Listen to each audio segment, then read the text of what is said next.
favorecido por los primeros cristianos, la mayoría de los escritos de Platón aún sobreviven. Sin embargo, a pesar de su renombre, a menudo todavía se le malinterpreta o se le tergiversa. Evitando cualquier análisis o categorización general, en este video puedes aprender detalles sobre uno de los diálogos de Platón. Fedro de Platón, sobre el amor bueno y malo. Al principio, queda claro que Sócrates y Fedro están fuera de la ciudad, en el campo. Además, parece que su relación es algo amorosa, aunque podrían ser simplemente amigos platónicos. Hay varias bromas mientras el filósofo convence a su compañero de leer o recitar lo que algún orador famoso ha escrito sobre el amor. Sí, el amor es el tema inicial de este diálogo. Sin embargo, debo aclarar que el diálogo, siendo muy extenso, trata otros asuntos. No describiré todo en su conjunto. La mayor parte del resto del diálogo me pareció bastante poco interesante, por lo que me centraré en la discusión sobre la naturaleza del amor. Desde el principio se traza una distinción entre lo que se denomina el amante y el no amante. Dado que, a mi entender, esta traducción es cuestionable, sepan que el término amante se refiere a una persona que no solo desea, sino que está obsesionada con quien es amado. El término no amante, por otro lado, se refiere a alguien que es receptivo y quizás deseoso, pero no de manera muy intensa. Alguien que es indiferente o no está obsesionado. Inicialmente, Fedro argumenta que el no amante es mejor que el amante, ya que este último sufre y hace sufrir a su amado por su obsesión. El no amante, en cambio, no descuida otros aspectos de la vida por amor. De hecho, curiosamente, se dice que el amante preferirá cualquier amor futuro al presente y dañará a su antiguo amor al placer del nuevo. Es decir, dado que el amante está más interesado en el placer del amor que en el deber o la moralidad, no debe ser nunca confiado. Ni siquiera por quien ama. Después de todo, a quien ama un amante puede cambiar. Se hace hincapié en que el amante está esencialmente loco, propenso a la envidia. Asimismo, que los no amantes son más numerosos y, por lo tanto, de alguna manera, más seguros. Me pareció notable la afirmación de que el amante teme la influencia de cualquiera que tenga alguna ventaja sobre él mismo. Por lo tanto, mantendrá a su amado aislado del mundo. Esto es quizás la visión más valiosa de esta obra. Para ser clara, permíteme decir que mantener a una pareja aislada es la manifestación más común y típica del sexismo y causa de las inequidades entre amantes, entre hombres y mujeres. Por último, se plantea que es más sabio amar a quien no necesita nuestro amor. Amar a una persona independiente y autónoma. Sin embargo, eso es exactamente lo que el amante no desea. El amante busca un amor que lo necesite, para así sentirse seguro en su obsesión. En su débil obsesión. Nuevamente, la traducción de los conceptos es un problema. No obstante, una vez más, esto es indudablemente lo que ocurre con más frecuencia en relaciones desiguales. Hay una discusión sobre la calidad de la prosa de lo que Fedro ha leído. Saltando adelante, el filósofo se ve obligado a proporcionar su propia explicación sobre el tema de los amantes y los no amantes. Inicialmente, encuentra imposible argumentar en contra de lo que se ha dicho, por lo que simplemente añade más al respecto. El filósofo comienza argumentando que hay dos formas básicas de deseos amorosos. Uno es el deseo natural de placer, el otro es una opinión adquirida que aspira a lo mejor, y a veces están en armonía y otras en guerra. Debo aclarar que el último tipo de deseo equivale a la razón. El deseo de hacer lo que se ha concluido como correcto o mejor. Mis notas originales contienen una extensa digresión sobre la relación entre la razón y la voluntad.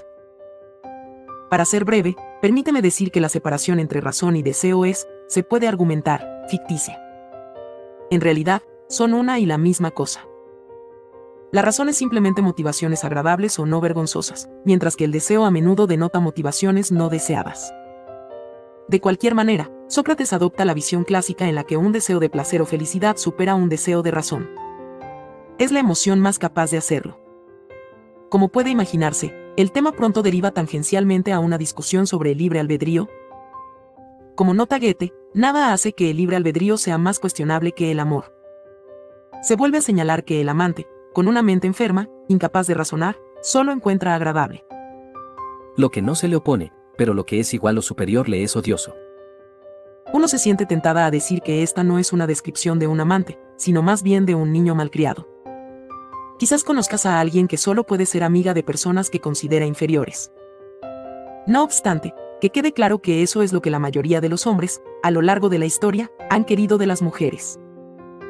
Un inferior que los haga sentirse mejor de mismos. Lo anterior es la razón misma por la que no puede evitar ser celoso y privará a su amado de las ventajas de la sociedad que lo convertirían en un hombre, y especialmente de aquella sociedad que le habría dado sabiduría. Una vez más, esto podría ser fácilmente un discurso sobre la represión de las mujeres.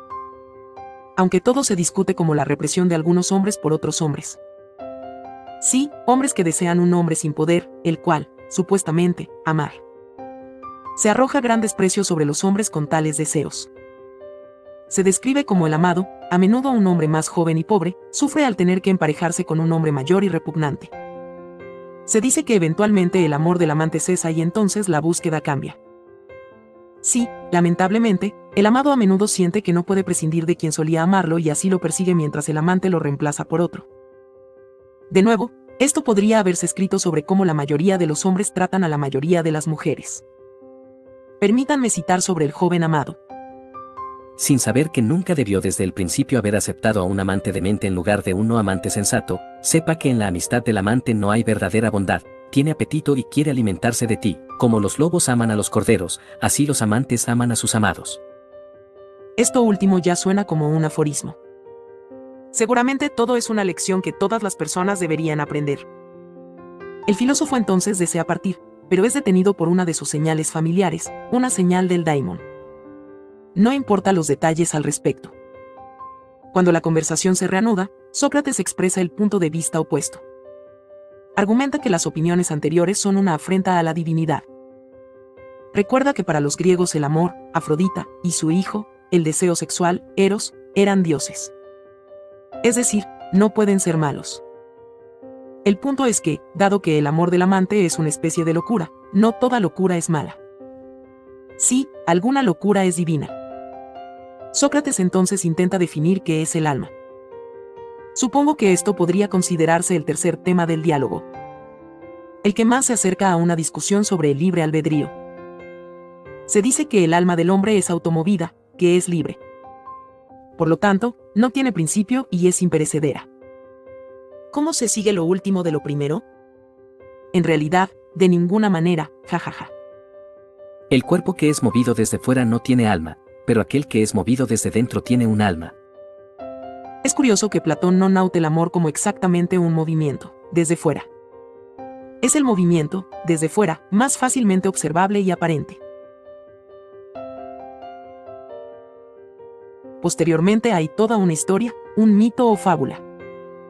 Ya sabes cómo Platón siempre quiso inventar una religión, jajaja. No te preocupes, hace 2000 años unos pitagóricos inventaron una. En este mito presente hay una analogía del alma como un carro conducido por dos caballos.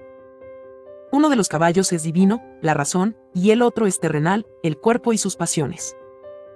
Es un poco de autoalabanza, adelantándonos sobre muchos detalles, el filósofo tiene el mejor carro. Sí, para él el deforme caballo terrenal está completamente dominado. El artista o poeta está a la par con el filósofo. Lo cual es curioso, ya que en otras ocasiones estos últimos son menospreciados. Hay toda una clasificación. Permítanme simplemente decir que los últimos, el octavo rango, son los sofistas y demagogos. Además, estos son Pegasos, son caballos alados. Hay toda una descripción del reino platónico. Allí reside el verdadero ser con el que se ocupa el verdadero conocimiento, la esencia incolora, sin forma, intangible, visible solo para la mente, el piloto del alma. O sí, las almas se reencarnan. Las personas deben elegir qué Dios imitarán, esto es en parte como una religión oriental. Volviendo al tema del amor, se describe por qué el alma crece como si estuviera adicta a otra. Esta vez, sin embargo, el amante no es alguien que traicionará fácilmente a su amor por otro amor, más bien, el amor es como si fuera eterno. Después de esta oratoria más hermosa y artística, el tema gira hacia la retórica. Permítanme simplemente señalar cómo se dice que es bueno recapitular todo lo que se ha dicho al final de decirlo. También, que Pericles debe ser considerado como el mejor orador de todos. Sí, gracias a su estudio bajo Anaxágoras. Hay una analogía de la retórica con la medicina. En el sentido de que debe aplicarse correctamente y moralmente para curar almas y motivar la virtud. Luego se presenta otro relato religioso. Tiene lugar en Egipto.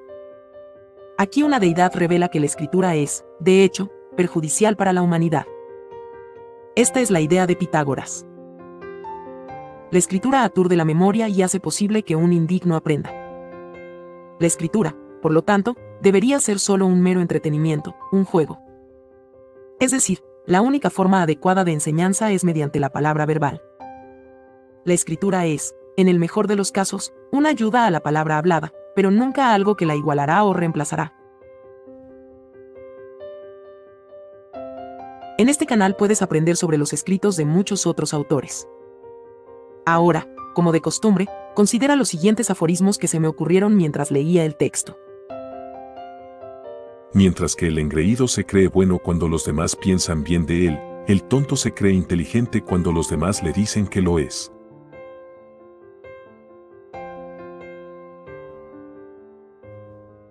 Hasta que se dan cuenta de que los demás no son como ellos, los malvados no confían en nadie y los virtuosos no sospechan de nadie.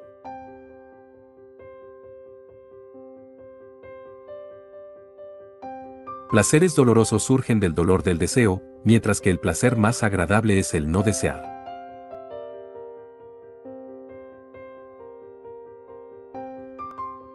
Hay tres clases de amor: la devoción desinteresada de una oveja madre a su cordero, el deseo depredador de un lobo por su presa, y la alegría inocente de un cordero retozando en pastos abiertos.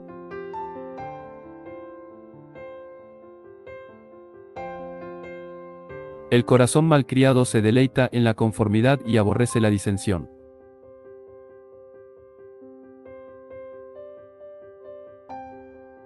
La única verdadera inferioridad es creer que uno es inferior.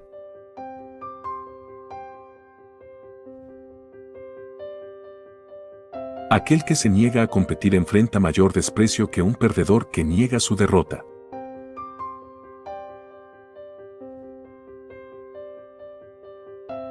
Cuando el amor desvanece, el arrepentimiento surge, pero cuando el odio se extingue, el remordimiento despierta.